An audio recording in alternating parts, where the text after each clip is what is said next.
Welcome to B30. Today we're diving into an important topic, your inner child.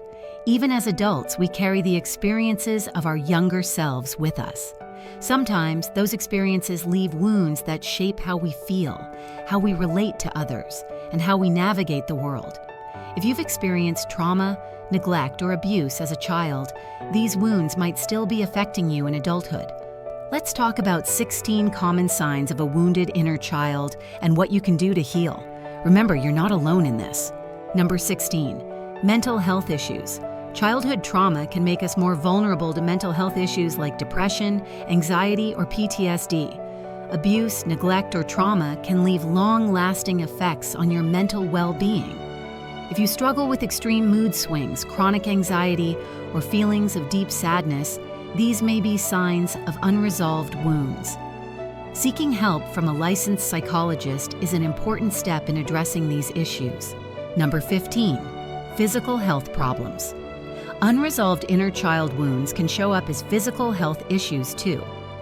Many people who experience trauma as children suffer from chronic headaches, stomach problems, or even heart conditions later in life.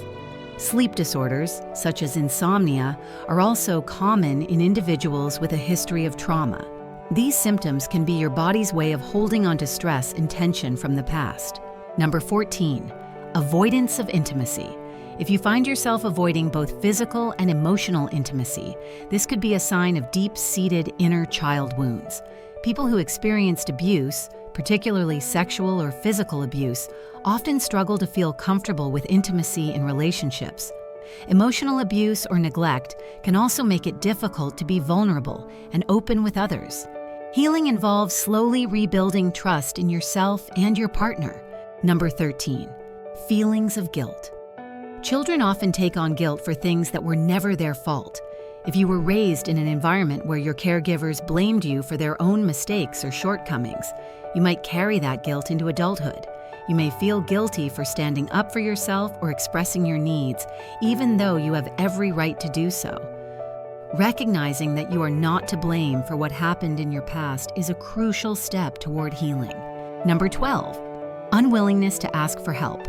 Were you forced to be self-reliant as a child because no one was there to support you? If so, you may have learned to never ask for help, even when you desperately need it. As an adult, you might struggle to delegate tasks or open up to others when you're feeling overwhelmed.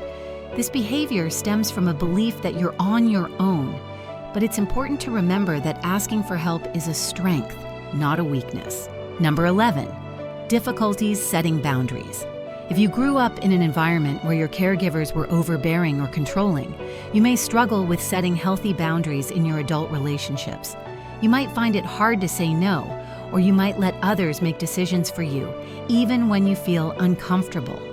Learning to set and enforce boundaries is crucial for protecting your mental and emotional well-being. Number 10, distrust. People who've experienced childhood trauma often struggle with trust issues. It's hard to open up to others or rely on them when you've been hurt in the past.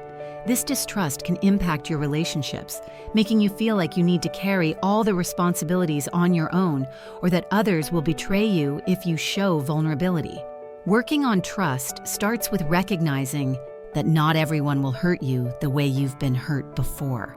Number 9, fear of abandonment. If you were emotionally or physically neglected as a child, you might have developed a fear of abandonment. You may feel anxious at the thought of someone leaving you, whether it's a friend, partner, or family member. This fear can lead to clingy behaviors or even pushing people away to protect yourself from potential pain. Healing involves learning that you are worthy of love and attention, and not everyone will leave. Number 8, problems maintaining relationships. A wounded inner child often makes it hard to form and maintain healthy relationships. You might unconsciously push people away or repeat unhealthy patterns. Trust issues and insecurities can cause you to seek temporary or shallow connections instead of meaningful, long-term relationships. Recognizing these patterns is the first step to breaking them and building more fulfilling connections. Number 7, deep feelings of anger. Anger is a common reaction to unresolved trauma. People with inner child wounds often feel betrayed or mistreated, and this can manifest as anger in adulthood. You might find yourself lashing out at small inconveniences or feeling constantly frustrated. While anger can be a protective mechanism, it's important to dig deeper and address the root cause of these feelings. Number 6, insecure attachment style. Your attachment style forms during childhood and shapes how you relate to others in adulthood. If you experienced inconsistent or unhealthy relationships with caregivers, you might have developed an insecure attachment style. This can manifest as being overly needy, emotionally distant, or even fearful of love. Understanding your attachment style can help you improve how you connect with others. Number 5, loss of identity. If you grew up in an environment where your caregivers were overbearing, you might struggle with knowing who you truly are. Instead of developing your own interests and passions, you may have spent your childhood pleasing others or following strict rules. As an adult, this can make it difficult to make decisions or identify your own wants and needs. Number 4, emotional repression. If you were taught that expressing your feelings wasn't acceptable as a child, you might have learned to repress your emotions. This can lead to a habit of bottling up your feelings, making it hard to connect with others or even with yourself. Healing involves learning to open up and express your emotions in a healthy way, without fear or shame. Number 3, addiction. Some people turn to substances like alcohol or drugs to cope with the pain of unresolved inner child wounds. Addiction can provide temporary relief, but it only deepens the pain in the long run. Seeking help from a therapist or a support group can provide the guidance you need to overcome addiction and heal the underlying wounds. Number 2, depression. Depression is another common result of inner child wounds. The sadness and hopelessness that come from past trauma can linger into adulthood, affecting your mood, energy, and overall outlook on life.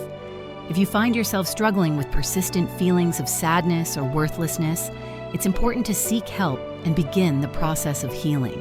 Number 1, low self-esteem. One of the most common signs of a wounded inner child is low self-esteem. If you often feel like you're not good enough, or if you constantly compare yourself to others, this may be rooted in childhood neglect or criticism. Healing your inner child involves learning to treat yourself with kindness and compassion, and recognizing that you are enough just as you are. Healing your inner child is a journey, but it's one that will lead to a more fulfilled and peaceful life. If any of these signs resonate with you, it's important to start taking steps toward healing. Let me know in the comments which sign stood out to you, and don't forget to like, subscribe, and share this video with someone who might benefit from it. Remember, healing is possible, and you're never alone on this journey.